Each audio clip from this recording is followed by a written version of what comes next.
بسم اللہ الرحمن الرحیم انا اعطیناک الکوثر فصل لربک وانحر ان شانئک هو الابتر قال رسول اللہ صلی اللہ علیہ وآلہ وسلم الفاطمۃ ام ابیہا الفاطمۃ بضعۃ منی صدق اللہ العلی العظیم و صدق اللہ المولانا الکریم۔ میرے محترم مکرم سامعین گرامی، مومنین کرام، والیان حیدر کرار، پیروان مکتب ولایت و شہادت، مومنین خداوند عالم کا شکر ہے، اس کی مہربانی ہے، اس کا لطف ہے، اس کی رحمتوں برکتوں کا نزول ہے۔ اس نے آج ہمیں وہ عبادت کرنے کی توفیق عنایت فرمائی جس کی جزا اس نے کم از کم جنت رکھی ہے، اور یہ یقیناً کوئی بھی نیکی، کوئی بھی ایسا کام کہ جس کا نتیجہ ثواب کی صورت میں ہوتا ہے، یہ نصرت الہی، تائید الہی، خدا کے فضل و کرم کے بغیر ممکن نہیں ہے۔ جب وہ چاہتا ہے کہ انسان کے درجات بلند ہوں، انسان کے نام اعمال میں کوئی اضافہ ہو، تب وہ بندے کو یہ توفیق دیتا ہے کہ وہ نیکی کر لے۔ آپ بہتر جانتے ہیں کہ بعض دفعہ یہ ہوتا ہے کہ انسان گھر سے نکلتا ہے بڑا پکا ارادہ کر کے کہ جا کے یہ نیک کام کر کے آتا ہوں، لیکن کر نہیں پاتا، نکلا کسی اور سائڈ پہ چلا گیا، وہ کام وہیں پہ رہ گیا۔ اور یہ دیکھیں، جہاں پہ آپ تشریف فرما ہیں، انسان اگر کوئی کام کرتا ہے، انسان کیونکہ اشرف المخلوقات ہے، یہ عاقل ہے، یہ بصیر ہے، صاحب بصارت ہے، انسان عقل و شعور دانش رکھتا ہے، تو اس کا جو بھی یہ کام کرتا ہے نا، اس کے پاس دلیل ہونی چاہیے کہ بھئی یہ جو میں کام کر رہا ہوں نا، یہ کام بڑا اچھا ہے، اس لیے یہ کر رہا ہوں۔ تو ہم یہ جو دیکھیں، یہ جو مجلس سرکار سید الشہداء ہے، مجلس اعزاء ہے، بلکہ جہاں پہ بھی حدیث قصہ ہم پڑھتے ہیں جناب سیدہ سے روایت یہ، اور اگر کوئی اور ایک حدیث بھی ہمیں نہ ملتی جو کہ سینکڑوں کی تعداد میں جناب سیدہ کی شان میں اگر حدیث قصہ ہی ہوتی تو یہی کافی تھی۔ دیکھیں، اس میں سرکار سید الانبیاء تشریف لاتے ہیں، پاک بی بی کے گھر میں آ کے کہتے ہیں کہ پیاری بیٹی، آپ پہ میرا سلام ہو، انی اجد فی بدنی ضعفا، میں اپنے جسم میں، بدن میں تھوڑی سی ضعف محسوس کر رہا ہوں، کمزوری محسوس کر رہا ہوں۔ عجیب بات نہیں ہے ویسے کہ جناب سید الانبیاء کی 11 بیویاں تھیں، ایک روایت میں 13 تھی، ایسے ہے یا نہیں؟ وہ ساری موجود تھی۔ تو عجیب ہے، دیکھیں ہم عام سے لوگ ہیں، اگر ہمارے جسم میں کوئی تکلیف ہوتی ہے تو ہم اپنی بیٹی کے گھر میں ہی جاتے ہیں۔ کہاں جاتا ہے بندہ؟ اپنی بیوی کو بلاتا ہے نا، اسے یا کسی بیٹے کو یا کسی کو آواز دیتا ہے کہ بھئی مجھے یہ تکلیف ہے تو میرا یہ مداوع کرو۔ عجیب ہے، اتنی بیویاں ہونے کے بعد سرکار سید الانبیاء کہ جن کا ہاتھ بولنا، جن کا اٹھنا بیٹھنا ہمارے لیے سنت ہے، کیا کیا کہ جا کے اپنی بیٹی کے گھر میں جا کے کہتے ہیں کہ پیاری بیٹی، میں اپنے بدن میں ضعف محسوس کرتا ہوں، ایتینی بالکساء یمانی، وہ جو یمن سے میں نے تجھے چادر لا کے دی تھی جسے تو اوڑھتی ہے، وہ چادر جسے تو اوڑھتی ہے، وہ چادر آج مجھے اڑا دو۔ ایتینی بالکساء یمانی، وہ مجھے کسا جو چادر ہے مجھے اڑا دو۔ تو بی بی کیا کہتی ہیں کہ جب میں نے چادر اپنے بابا کو اڑا دی، وجہہ، ان کا چہرہ، کان البدر فی لیلۃ تمام ہی، ان کا چہرہ اس چاند کی طرح ہو گیا جب وہ مکمل ہو جاتا ہے، یعنی میرے بابا کا چہرہ 14ویں کے چاند کی طرح چمکنے لگا۔ تو کمال نہیں ہو گئے جناب سیدہ، آپ پہ سلام ہو، آپ کا رتبہ اور آپ کی شان یہ ہے کہ نبیوں کا سردار نبی جب بیمار ہو جاتا ہے، جب اس کے بدن میں تکلیف ہو جاتی ہے، جب اسے جسم میں جب وہ درد ہونے لگتا ہے تو اسے کہیں اور سے دوا نہیں ملتی، لیکن تیری چادر میں وہ کمال ہے کہ نبیوں کا سردار نبی اگر تیری چادر اوڑھ لے تو اسے شفا مل جاتی ہے۔ یہ حدیث قصہ ہے، اسی میں سرکار مولا امیر المومنین حدیث قصہ کے آخر میں آتے ہیں جمن من شیعتنا و محبینا۔ یہ جو ہم جمع ہوتے ہیں، یہ مجلس جمع ہونے کی جگہ ہے۔ دیکھیں ایک چیز اپنے ذہن میں رکھ لیں، ذکر اہل بیت سے بڑا کوئی ذکر نہیں، اسے اپنے عقیدے میں رکھیں، اسے اپنے دل میں اسے بسائیں، کیونکہ ہم یہ ذکر کرتے ہیں اور یہ ذکر سنتے ہیں، اس سے بڑا ذکر کوئی نہیں۔ جس جگہ بیٹھ کے یہ ذکر سنا جاتا ہے اس سے بہترین روئے زمین کے اوپر کوئی جگہ بھی نہیں، یعنی ذکر بھی اسی کمال کا ہے اور جگہ اس سے بھی زیادہ کمال کی ہے۔ اور یہ پڑھنے والے کو تو یہ شرف حاصل ہے نا، کہا مام بکاؤ اب کا تباہ کا الحسین واجبت اللہ الجنہ، جس نے میرے حسین جد کے اوپر جو ہے وہ ایک آنسو بہایا یا رونے کا سبب بنا یا رونے والی شکل بنا لی، خدا اس کے اوپر جنت کو واجب قرار دے دیتا ہے۔ تو یہ ذکر کیا ہے؟ مولا فرماتے ہیں کہ جمن من شیعتنا و محبینا، جہاں پہ بھی ہمارے شیعہ ہمارے محب مل کے بیٹھ جاتے ہیں، جمع ہو جاتے ہیں، جمن من شیعتنا و محبینا۔ دیکھیں دو لفظ مولا نے استعمال کیے ہیں، شیعہ اور محب۔ اس کا مطلب ہے کہ ہر محب شیعہ نہیں ہوتا،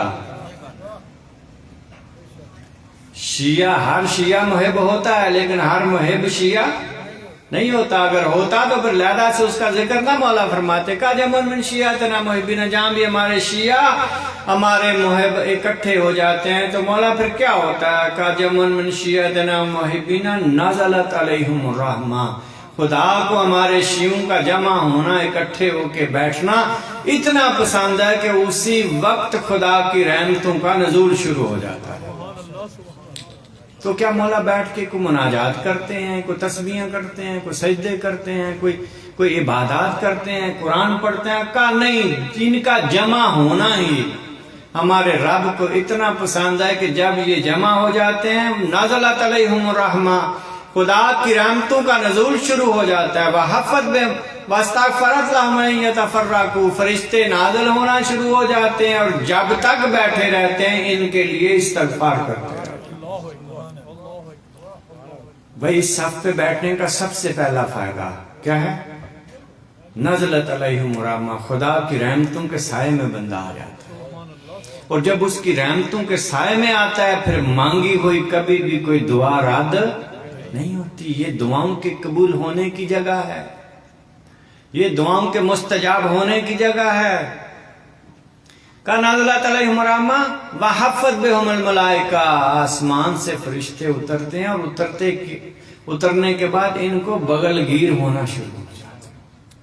میں ایک اور روایت میں پڑھا تھا کہ جب یہ واپس جاتے ہیں نا تو ان کے جسم سے نا بدن سے ایک خاص قسم کی خوشبو نکل رہی ہوتی ہے، تو دوسرے فرشتے پوچھتے ہیں کہ بھئی کیا بات ہے، آج تو تم سے بڑی کمال کی کا، ہم زمین پہ گئے تھے، محبین اہل بیت کو جب سے گلے لگایا ہے ہمارے اندر یہ محبت اہل بیت کی خوشبو پیدا ہو گئی۔ اسی لیے اس کو معمولی نہ سمجھا کریں۔ واستغفرت لہم الی ان یتفرقوا، جب تک یہ اٹھ کے چلے نہیں جاتے یہ فرشتے جو اترے ہوتے ہیں یہ بیٹھ کے معصوم فرشتے خدا کی بارگاہ میں ان کے لیے استغفار کرتے رہتے ہیں۔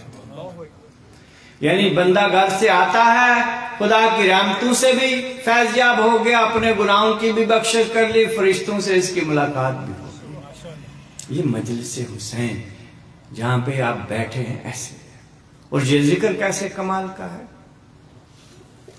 آپ دیکھیں کہ خدا بند عالم اسی حدیث قصہ میں ارشاد فرماتا ہے، یا ملائکتی و یا سکان سماواتی، اے میرے ملائکہ، اے آسمان کے رہنے والی مخلوق، یا ملائکتی یا سکان سماواتی۔ اب دیکھیں اللہ نے جب فرشتوں کو آواز دی ہے تو فرشتوں نے سنا ہوگا یا نہیں؟ بھئی پلٹے ہوں گے یا نہیں؟ تو فرشتے تو کچھ سجدے میں ہیں، کوئی رکوع میں ہیں، کوئی طواف میں ہیں، کوئی تسبیح میں، ہماری طرح فارغ تو ہے نہیں، اور نہ ہماری طرح ہے کہ اگر 5 وقت بھی اذان کی آواز آتی ہے ہم تب بھی نہیں سنتے، اسان سنائی نہیں۔ لیکن وہ خدا کے معصوم فرشتے ہیں، جب خدا نے پکارا نا کہ یا ملائکاتی و یا سکان سماواتی، اے میرے آسمان کے رہنے والی مخلوق، اے میرے پیارے فرشتوں، تو جو سجدے تھے وہ سجدے سے اٹھ کے کھڑے ہو گئے، جو رکوع میں تھے وہ رکوع سے سیدھے ہو گئے، جو تسبیح کر رہے تھے انہوں نے اپنی تسبیح کو چھوڑ دیا، اور جو مناجات کر رہے تھے انہوں نے مناجات کو چھوڑ دیا، اور جو طواف کر رہے تھے انہوں نے طواف کو ترک کر دیا۔ جو فرشتہ جس حالت میں تھا خدا کی طرف متوجہ ہو گیا، میرے اللہ یہ کیا فرشتوں کو تو بتانا چاہ رہا ہے، ان کو کیوں تو نے اپنے سجدے چھڑوا دیے، اپنے رکوع انہیں چھڑوا دی، اپنی مناجات چھڑوا دی، تسبیحاں چھڑوا دی، طواف والوں نے طواف چھوڑ دیا، سارے اکٹھے ہو کے تیری بارگاہ میں حاضر ہو کے تجھ سے پوچھ رہے ہیں کہ میرے اللہ ہم حاضر ہیں، کیا چاہتا ہے ہم سے؟ کہا یا سکان سماواتی، یا ملائکۃ و یا سکان سماواتی، انی ما خلقت سما مبنیۃ ولا ارضا مدحیۃ ولا قمرا منیرا ولا شمسا مضیٰ ولا فلک یدور ولا بحر یجری ولا فلک یسری الا فی محبت ہؤلاء الخمسۃ الذین هم تحت القصاء۔ سب کو چھڑوا کے کہا میری طرف متوجہ ہو، میں تمہیں اہل بیت کے فضائل سنانے لگا۔ تو کیا کمال کا ذکر ہے اہل بیت کا ذکر، کہ خدا بھی اپنے فرشتوں سے اپنی عبادت کو چھڑوا کے جو ہے نا یہ ذکر بتانا چاہ رہا ہے۔ اس کا مطلب ہے کہ ان کے ذکر کا مقابلہ سجدے، رکوع، تسبیحات نہیں کر سکتی اس طرح بلند ذکر۔ اور خدا نے ہمیں اور آپ کو یہ توفیق دی یہ ذکر کرنے کی۔ دیکھے گا ہمارے شیعہ اور ہمارے محب، دیکھیں یہ کریم گھرانہ ہے کہ ہمارے شیعہ تو ہیں ہی، لیکن ہم سے جو محبت کرتا ہے نا، جس کے دل میں ہم اہل بیت کی تھوڑی سی بھی محبت ہے، وہ بھی اگر اکٹھے ہو جائیں تو ان پہ بھی خدا کی رحمتوں کا نزول ہو جاتا ہے۔ اس کا مطلب ہے کہ جس دل میں اہل بیت کی محبت ہوگی، ولایت مولا امیر المومنین جس دل میں جاگزین ہو جاتی ہے، وہ پھر دل ایسے نہیں رہتا، وہ دل خدا کی رحمتوں کے نزول کا جو ہے وہ منبع بن جاتا ہے۔ تو یہ ہم وہ خوش قسمت ہیں، اور آپ جیسے لوگ ہیں بھی نہیں دنیا میں۔ امام صادق علیہ الصلوۃ والسلام ارشاد فرماتے ہیں صلی اللہ علیہ وسلم کا شیعتنا خلقوا من فاضل طینۃ وعجنوا من ولایۃ جدنا۔ مولا فرماتے ہیں کہ ہمارے شیعوں کو عام نہ سمجھنا، اور یہ ہماری عادت ہے کہ ہم ایک دوسرے کو عام سمجھ لیا، اور یہ غالی ہے، یہ مکسر ہے، یہ ماتمی ہے، اے سٹے والا ہے، اے مولوی ہے، اے ذاکر ہے، اے حجت الاسلام ہے، اے علامہ ہے، اے فلانا ہے، کیا لیکن امام صادق کیا فرما رہے ہیں؟ کہا کہ ہمارے جو شیعہ ہیں، جس کے اوپر بھی لفظ شیعہ صادق آتا ہے، مجھے اور آپ کو جو ہے نا، دیکھیں یہ محبت اہل بیت کا پیمانہ ہے، ہمارے پاس تو کوئی کسوٹی نہیں ہے نا کہ آپ تول لیں کہ بھئی یہ بڑا محب ہے، یہ چھوٹا محب ہے۔ ہر کو کہتے ہیں کہ مجھ سے بڑا، بھائی تجھ سے بڑا اگر کوئی محب نہیں ہے تو ثابت کر۔ میں کہتا ہوں مجھ سے بڑا اہل بیت کا چاہنے والا کوئی نہیں، تو پھر میرے کردار سے وہ ظاہر ہونا چاہیے یا نہیں، یا زبانی کلامی بات ہے؟ ہاں اگر اس دوڑ میں شامل ہو گئے بھائی ہم سے بڑا کوئی چاہنے والا اہل بیت کا نہیں ہے، تو پھر آؤ اس دوڑ میں شامل ہو کے دکھاؤ ذرا اہل بیت کے نقش قدم پہ چل کے، ان کے قدم کے ساتھ قدم ملا کے چل کے ثابت کر کے میں سب سے بہتر ان کے پیچھے چلنے والا ہوں، کو مجھ سے ایسا ہے تو وہ بھی میرے مقابلے میں آ جائے، کہ گھر میں بیٹھ کے اس پہ فتوا، اس پہ فتوا، اس پہ ٹھپا لگا دیا کہ یہ یوں ہے، یہ وہ ہے، یہ فلاں۔ نہیں ایسی بات نہیں۔ مولا فرماتے ہیں کہ ہمارے شیعوں کو اللہ نے ہم سے بچی ہوئی مٹی سے خلق کیا۔ کبھی اپنے بدن پہ غور کر لے، اپنے آپ کو شیعہ کہنے والے، تیرا بدن کس سے بنا؟ کہا ہم سے جو مٹی بچ گئی تھی، اللہ تعالیٰ نے ہمارے شیعوں کو اس مٹی سے خلق کیا ہے۔ کیا مطلب ہے خلق کیا ہے؟ کہ شیعہ خلق ہوتے ہیں؟ یہ حدیث بتاتی ہے کہ شیعہ بندہ بن نہیں سکتا، اور پھر ہمارے مکتب میں تو ہے بھی نہیں کہ فلاں نے 40 سال عبادت کی تو آواز قدرت آئی وہ کی بننا ہے۔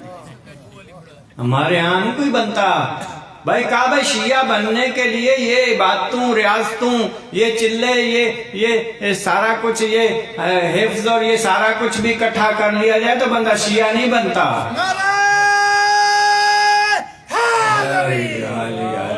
تو شیعہ کیسے بندہ بنتا ہے؟ کیا عبادات سے شیعہ بنتا ہے؟ کہا نہیں، شیعہ بننے کے لیے شیعہ خلق ہونا ضروری ہے. دیکھیں یاد رکھیں، دو ایسے عہدے ہیں نا، دو ایسے رتبے ہیں، سید ہونا اور شیعہ ہونا. نہ تو بندہ سید بن سکتا ہے نہ شیعہ بن سکتا ہے. بھائی سید بندہ بن سکتا ہے؟ بھائی سید اللہ نے ہمیں بنایا نا، بھائی کسی ہمارے ماں باپ نے تو ہمیں سید نہیں نا بنایا. تو سید بننے کے لیے ضروری ہے کہ وہاں سے سلیکشن ہوتی ہے. عالم ارواح سے آپ کی پاکیزگی کو، آپ کی درجات کی بلندی کو دیکھتے ہوئے اللہ نے آپ کی سلیکشن کی اور آپ کو کہا کہ یہ قابل ہے کہ اسے سید الانبیاء کی امت میں رکھا جائے. اب کہیں گے بابا سید تو یہ ہوگے، سید وہ ہوگے. دیکھیں جی ایک بندہ ہے، اس کے پاس ایک چیز ہے، اس سے اس نے استفادہ نہیں کیا تو یہ اس کا قصور ہے، یہ خدا کا قصور تو نہیں ہے.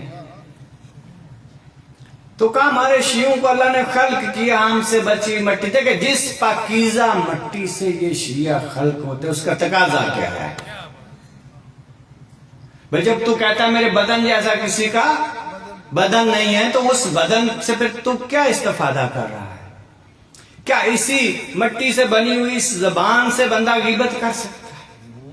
تہمت لگا سکتا ہے کسی پہ؟ یہ گالی گلوچ کر سکتا ہے؟ تو اگر کرتا ہے تو اس کا مطلب ہے خدا نے تو تجھے بڑا پاکیزہ بنایا تھا، تو اس سے استفادہ ہی نہیں کر سکتا. یہ تیری بدقسمتی ہے. اچھا وہ آنکھ جو اس پاکیزہ مٹی سے بنی ہو وہ کبھی بھی خیانت کی طرف نہیں جاتی. کیا وہ دل جو اس پاکیزہ مٹی سے بنا اس میں بغض، کینہ، حسد، غرور، تکبر، جاہ طلبی، دنیا داری و ایسا ہوس کو ہم ڈال سکتے ہیں؟ بھئی اسی لیے محبت اہل بیت کا ایک یہ بھی فائدہ ہے کہ جس عقل میں، جس دماغ میں یہ داخل ہوتی ہے وہاں سے غرور اور تکبر کو نکال دیتی ہے. اور یہ گردن جو ہے وہ اہل بیت کے چاہنے والوں کی کبھی اکڑی نہیں ہوتی، ہمیشہ جھک کے چلتی ہے. تو اس کو پتا ہے کہ میں کس کا ماننے والا ہوں، کس کے نقش قدم پہ میں چلنے والا ہوں. استفادہ کرے نا اپنے اس سے. کبھی بھی نہیں ہو سکتا کہ جس دل میں محبت اہل بیت رہتی ہے اس میں دوسرے مومن کے لیے بغض ہو، دوسرے مومن کے لیے حسد ہو، دوسرے مومن کے لیے کینہ ہو. اور اگر یہ چیزیں ہمارے اندر پائی جاتی ہیں تو بندے کو سر میں درد ہو جائے نا. تو آج کل تو اتنا فاسٹ ہو گیا کام کہ سیدھا سی ٹی سکین کروانے چلے جاتے ہیں کہ دیکھیں یہ دماغ کو رسولی نہ بن گئی ہو. تو یہ ڈاکٹر وہ ڈاکٹر، یہ دانوں وہ حکیم، بابا دنیا جہان کے ہم کوشش کرتے ہیں کہ یار یہ سر کا درد کسی طرح ٹھیک ہو جائے، یہ بخار کسی طرح اتر جائے، کہیں یہ ٹائیفائڈ میں نہ تبدیل ہو جائے، کہیں یہ ملیریا نہ بن جائے. تو دیکھیں جب میرے دل میں بغض داخل ہو گیا ہے تو کیا مجھے اس کو نکالنے کے لیے مجھے تگ و دو نہیں کرنی پڑے گی؟ بھئی یہ بیماری جو دل کو لگ گئی ہے، یہ دیکھیں جو دنیا میں جو بیماری دل کو لگتی ہے جس سے ہارٹ اٹیک ہوتا ہے، یہ تو دنیا میں تمہیں نقصان پہنچاتی ہے. یہ جو بغض کینہ تیرے دل میں یہ جو بیماری لگ گئی ہے یہ صرف دنیا میں نہیں، آخرت تک تیرا پیچھے، تیری آخرت کو خراب کرنے والی بیماری ہے. اس کا بھی تو کچھ کرنا چاہیے نا، اس کا علاج بھی تو ہونا چاہیے نا. تو خدا نے علاج بتایا نا قرآن میں، الذی یوسوس فی صدور الناس من الجنۃ والناس. دلوں میں وسوسے ڈالتے ہیں. کون؟ جنوں میں سے بھی اور انسانوں میں سے بھی. اور انسان کیونکہ اشرف المخلوق ہے تو اس کا وسوسہ شیطان سے زیادہ شدید ہوتا ہے. اسے ذہن میں رکھ لیں، ہم سارا دن شیطان کے منہ کالا کرتے رہتے کہ اس نے یہ کر دیا، اس نے بھٹکا دیا. نہیں، یہ دیکھیں پہلے انسان کرتے. الذی یوسوس فی صدور الناس من الجنۃ، وہ جنوں میں سے بھی. اور تو جو جتنا زیادہ اشرف ہوگا اس کا وسوسہ بھی اتنے طاقتور. انسان سب سے زیادہ طاقتور ہے تو اس کا وسوسہ بھی ایسے ہی طاقتور. تو یہ بغض کینہ حسد، یہ غرور تکبر سے کیسے، ان بیماریوں سے کیسے شفا حاصل کی جائے؟ دیکھیں یہ وسوسے ڈالتا ہے نا دل میں، تو ہمیشہ وسوسے کے لیے اسے خالی ظرف چاہیے ہوتا ہے. دیکھیں گلاس آپ کے پاس پانی کا بھرا ہوا ہے، مزید اس میں آپ پانی ڈالیں تو گنجائش باہر گر جائے گا. تو اگر وہ خالی ہوگا، اس میں پانی ڈال لیں، دودھ ڈال لیں، کچھ بھی اس میں گندا پانی ڈال لیں، اس میں جو جی چائے ڈال لیں، وہ خالی ہے. تو کیسے یہ غرور تکبر سے جان چھڑائی جائے؟ کیسے اس بغض، کینہ، حسد، اس لالچ، ہوس سے کیسے بندہ اس بیماری سے کیسے بچا جائے؟ کیونکہ اللہ سے یوسوس فی صدور الناس، یہ انسان کے صدر میں وسوسہ ڈالتے ہیں. تو ذکر الہی سے اپنے قلب کو اس طرح پر کر لو کہ جب کوئی وسوسہ آئے تو اسے داخل ہونے کی جگہ ہی نہ ملے. اسے کہا لا بذکر اللہ تطمئن القلوب. خدا کا ذکر ہے جو تمہارے دلوں کو اطمینان دیتا ہے. اطمینان کب دیتا ہے؟ کہ جب ذکر سے انسان کا قلب جو ہے وہ اس دل ذکر الہی سے یہ نورانی ہو جاتا ہے، جب اس سے پر ہو جاتا ہے، پھر یہ ادھر ادھر کے وسوسے، یہ لالچ، ہوس، کینہ، بغض، انہیں جب اس دل میں جانے کی جگہ نہیں ملتی جہاں خدا کا ذکر ہوتا ہے، خدا کی اس ذکر سے منور ہو جاتا ہے، تو تب جا کے انسان ایک ایسی منزل پہ آ جاتا ہے کہ وہ کہتا ہے کہ میرے اللہ میں مطمئن ہو گیا. کسی کے پاس کوئی ہے تو ہے، مجھے جس حال میں رکھا ہوا ہے میں ہوں. تو یہ دیکھیں، یہ آپ اس پاکیزہ مٹی سے بنے ہیں، اور جب آپ کو اس پاکیزہ مٹی سے بنایا گیا ہے تو پھر اس کا مطلب یہ ہے کہ آپ کو پھر اسی کے نقش قدم پہ چلنا ہوگا. بہت جن من ولایت جدینا کا جب یہ مٹی گوندی جا رہی تھی تو اس میں ہماری جد علی ابن ابی طالب کی ولایت کا پانی شامل کیا. تو مومن تو وہ ہے کہ جس کے رگ و پے میں ولایت امیر المومنین کو داخل کیا گیا ہے. اسی لیے آپ دیکھنے لوگ مومن مر جاتے ہیں، سر کٹ جاتے ہیں، دھماکے ہو گئے، پریشان ہو گئے، گھر لٹ گئے، لیکن علی کو نہیں چھوڑا لوگوں نے. اس کی وجہ ہے کہ یہ ولایت امیر المومنین تمہاری مجبوری ہے، اسے تمہارے رگ و پے میں داخل کیا گیا ہے. جب تک تم ہو تم اسے چھوڑ نہیں سکتے. اور دیکھیں جناب سیدہ کہ یہ ایام چل رہے ہیں، کہا ہم نے تجھے کوثر عطا کی، فصل لے ربے کا وانحر. بس تو نماز بھی پڑھ اور تو صدقہ بھی کر. ان نشانیہ کا والابتر، اس کے مقابلے میں جو آئے گا وہ بے نام و نشان جائے گا. دیکھیں عجیب ہے جناب سیدہ کی یہ ذات. اور پھر جب وہ آیت آئی نا کہ کل اسالکم علیہ اجرا الا المودۃ فی القربى، کہ میں اپنا اجر رسالت تم سے کچھ نہیں مانگتا، صرف میری قربا سے محبت کر لو. یہ قربا جو ہے یہ عربی میں فولا کے وزن پہ آتا ہے. فولا کے وزن پہ جتنے بھی آتے ہیں یہ سارے واحد مؤنث کے لیے استعمال ہوتے ہیں. جس طرح دیکھیں کبرا ایک بڑی عورت، صغرا چھوٹی عورت، حبلا، حمرا، یہ جتنے بھی لفظ استعمال ہوتے ہیں یہ سارے واحد مؤنث کے لیے استعمال ہوتے ہیں. کہا کہ میں تم سے اجر رسالت نہیں لیتا، لیکن میری ایک واحد مؤنث جو ہے میری بیٹی سے بس مودت کر لو، مجھے اجر رسالت میرا حاصل ہو جائے گا. پھر کا کوثر تجھے عطا کیا میرے حبیب. دیکھیں سید الانبیاء کو نبوت ملی، رسالت ملی، بڑے بڑے عہدے ملے. اللہ نے آگے سے ڈیمانڈ نہیں کی کہ تجھے نبی بنایا تو شکر ادا کر، تجھے رسول بنایا تو بھائی قربانی دے. جب کوثر عطا کی تو کہا کہ میرے حبیب تجھے کوثر دیا، اب تو شکرانہ، شکر کی نماز بھی پڑھ اور صدقہ بھی دے. اس کا مطلب ہے کہ یہ چیز اب عطا ہو رہی ہے، اس کے مقابلے نبوت رسالت کی کوئی قدر و قیمت نہیں. تو اس کے مقابلے میں ذرا دشمن بے نام و نشان چلا گیا.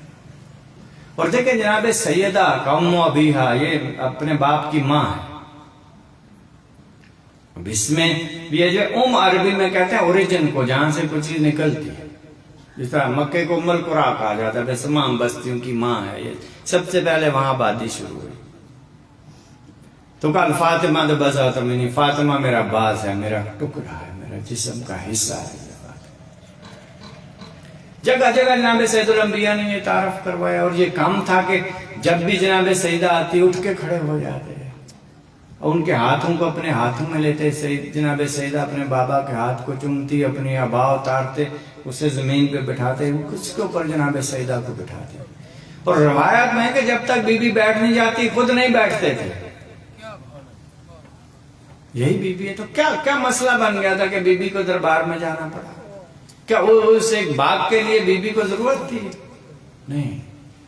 ائمہ کے کردار جو ہے نا، یہ دیکھیں جتنے بھی ہمارے معاشرے میں کردار پائے جاتے ہیں، یہ ائمہ کے کردار اس تمام کرداروں کا احاطہ کیے ہوتے ہیں.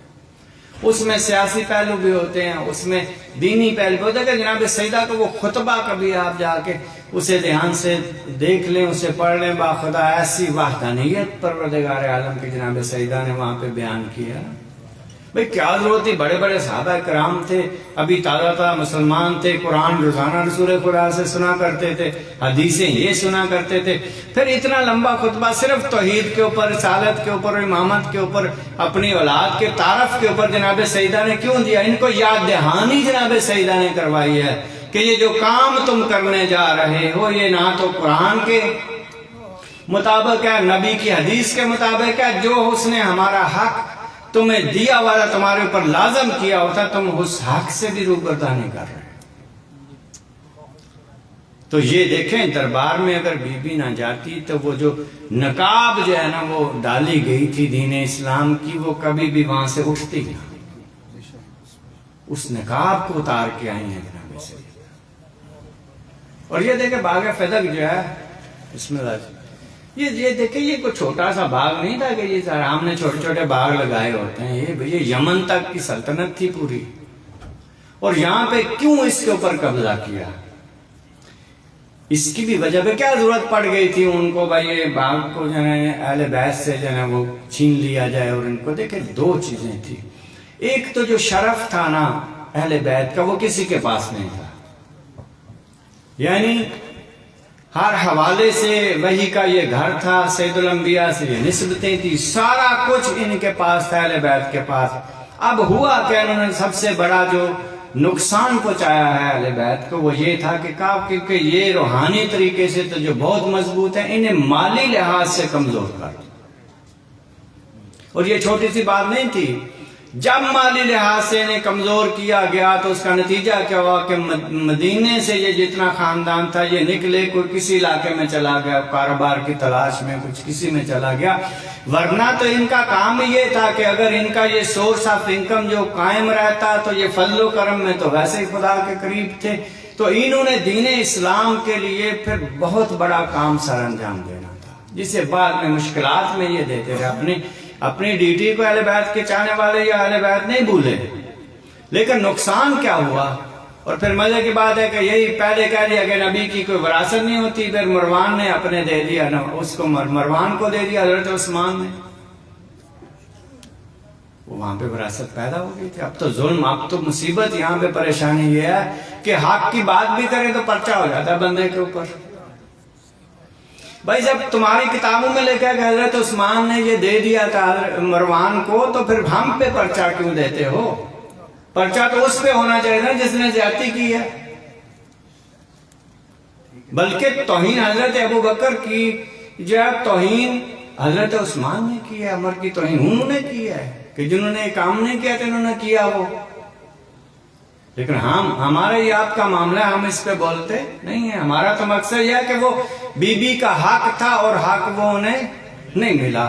اب ہمیں یہ نہیں پتا کہ کس نے مل کے وہ حق جو ہے وہ غصب کیا یا اسے چھین لیا یا کیا.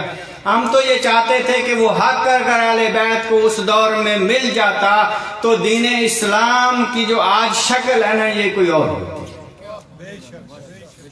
پھر یہ تبدیل ہوتی. اور باخدا قبلہ صاحب تشریف لے آئے ہیں. یہ دیکھیں عجیب ہوا تاریخ میں کہ سب سے کائنات کا سب سے بڑی شخصیت اس دنیا سے گئی ہے. نبی سید الانبیاء سے کوئی بڑا تھا نہیں.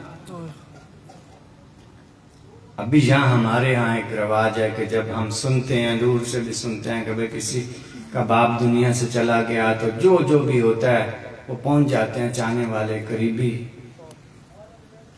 جا کے افسوس کرتے ہیں، سینے سے لگاتے ہیں، ان کے بچوں سے جا کے اظہار تعزیت کرتے ہیں کہ صبر کرو، کوئی بات نہیں، خدا کی رضا تھی. ہم نے بہت سارے لفظ ہی ہوتے ہیں نا بندے کے پاس، باقی جذبات تو انہیں کے ہوتے ہیں گھر والوں کے. یہ سیدہ النساء العالمین کائنات کی سب سے بڑی بیوی تھی اور جانے والا سب سے بڑا باپ تھا، سب سے بڑی شخصیت تھی. گھر میں بیٹھ کے انتظار کرتی رہی کہ وہ آئے اور مجھے آ کے میرے بابا کا پرسا دے، لیکن بی بی انتظار کرتی رہی، کوئی نہیں آیا۔ لیکن آئے بھی ہیں مسلمان، تو عجیب ان کا انداز تھا۔ میں ایک روایت پڑھ رہا تھا، ایک صحابی وہ کہتے ہیں کہ عرب میں یہ رواج تھا کہ جب کسی کے گھر میں کوئی فوتگی ہو جاتی تھی تو 3 دن تک چولہا نہیں جلتا تھا، لوگ ان کا کھانا وغیرہ دیتے تھے۔ تو کہا میں نے دیکھا کہ سیدہ کے گھر سے دھواں اٹھ رہا، میں پریشان ہو گیا کہ یہ روایت کے خلاف کیسے ہو گیا جناب سیدہ کے گھر سے۔ کہا لیکن جب میں باہر نکلا تو دیکھا تو گھر سے چولہے نہیں جل رہا تھا، وہ دھواں گھر سے نہیں نکل رہا تھا۔ میں نے دیکھا کہ اس دروازے کو آگ لگی ہوئی تھی جس پہ کھڑے ہو کے خدا کے نبی جو ہے انما یرید اللہ کی تلاوت کیا کرتے۔ انداز عجیب تھا مسلمانوں کا، تعزیت کے لیے آئے، لیکن انداز کیا تھا، ہاتھوں میں جلی ہوئی لکڑیاں تھی اور اسی دروازے کو آ کے آگ لگا دی۔ سیدہ نے کہا کہ اس گھر میں حسن حسین بھی ہیں جنہیں تو جوانان جنت کے سردار میرے بابا قرار دے کے گئے ہیں۔ کہا اس گھر میں کوئی بھی ہوا میں اس سے اندازہ نہیں، اور ایسی تعزیت کی بی بی کو، ایسا آ کے پرسا دیا، جب تک زندہ رہیں دائیں ہاتھ سے تسبیح نہیں پڑھ سکتی۔ سیعلم الذین ظلموا أَیَّ مُنقلبٍ يَنقلبُونَ۔ اِنَّا لِلَّهِ وَإِنَّا إِلَیْهِ رَاجِعُونَ۔